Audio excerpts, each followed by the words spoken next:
Okay, so now we know about making basic lines. Let's talk about making rectangles and circles. So once again, we need to start from sketch and we need to select a plane. So go to create a sketch, select one of the planes, one of these three planes, and now we can make a rectangle and circle.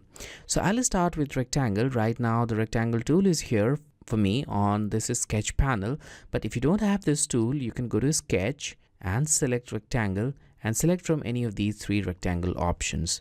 If you want to add your tool here on the panel, well, you know that, just go to this tool, click on this three dot and select pin to toolbar. So for now, I'm going to start with this 2-point rectangle, and the shortcut for 2-point rectangle is R. So I'll click here, and now you need to specify 2 points for making this rectangle. So I'll start with origin, and then here we have the rectangle. So now you can clearly see that we have a visual clue of height and length of this rectangle, and you can type that value. So let's do that quickly. So again, I'm going to type 40 for this height, then I'll press tab key, and here I'll type 60 and enter. And that's a rectangle with fixed length. Now when you type in the values, the dimensional constraints will be automatically added, and obviously the geometric constraints are already added, and your drawing is black. So that indicates that this drawing is complete. You don't need to add any more dimensional constraints or geometric constraints, and the drawing is completely rigid. If you grab any of these lines and try to move it, it won't move. Alright, now let's try making rectangle again. So I'm going to just select it all and I'll press delete, and again I'll go to rectangle and 2-point. Now again I'll click at this point, and this time instead of selecting the length, I'll simply click anywhere in the drawing area, and that's it. And that's a rectangle. Now in this case, as you can clearly see, these two lines are black. That means these two lines are fully constrained, but not these two. They are blue.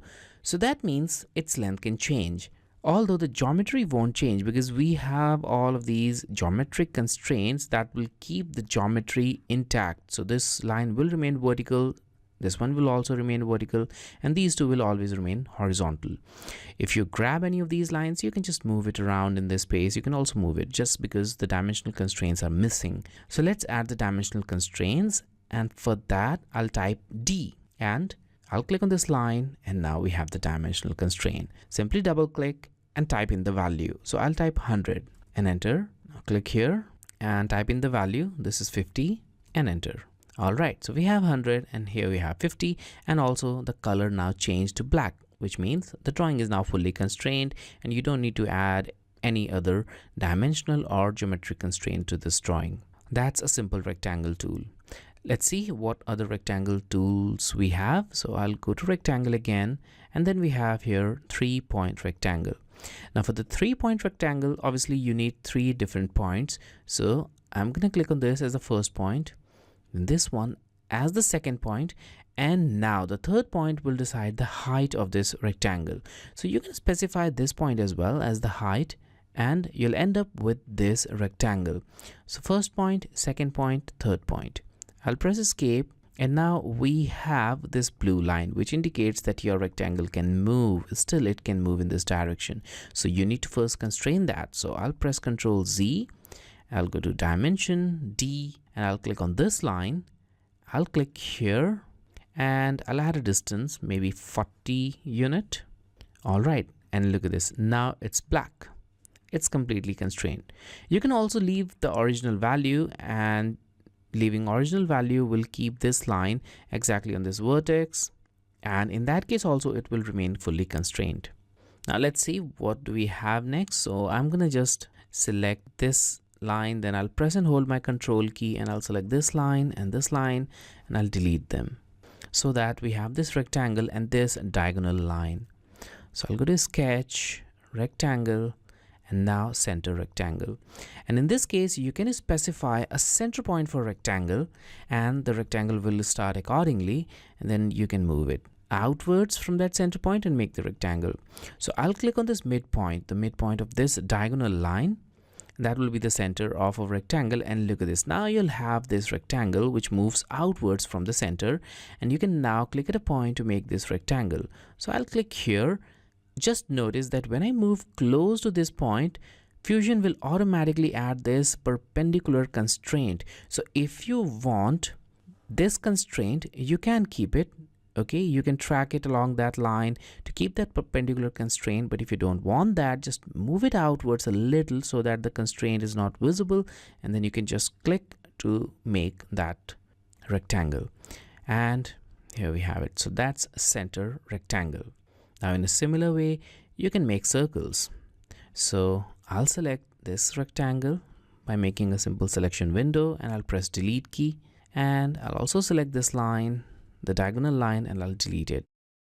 We can also remove these constraints, so I'm going to select them and I'll just delete them as well.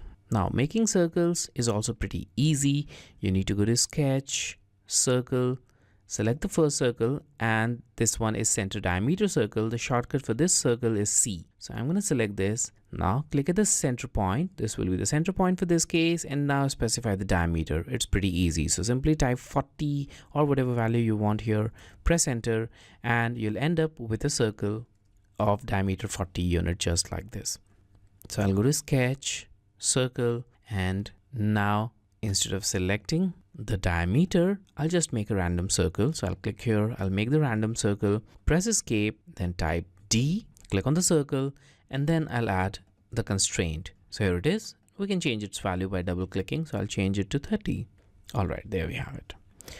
Now let's talk about other circles. So I'll go to circle, and now this one is 2-point circle. And in this case, you need to specify 2 points for making this. So I'll go to this circle, I'll click on this as the first point, then this one as the second point, and that's our 2-point circle. Similarly, we have a 3-point circle. So I'll go to sketch, circle, 3-point, and now, well, you know what to do. You need to specify 3 points. So first point, second point, and third point. And the circle will pass through all the selected points, all the 3 selected points. Let's now delete all of these circles that we have. And again, I'll go to sketch, circle, and we have 2 tangent circle. So in this case, the circle will be made tangent to 2 lines, and then you can specify the radius. So in this case, I'll select the first line, this one, then the second line, this one, and now we have the circle.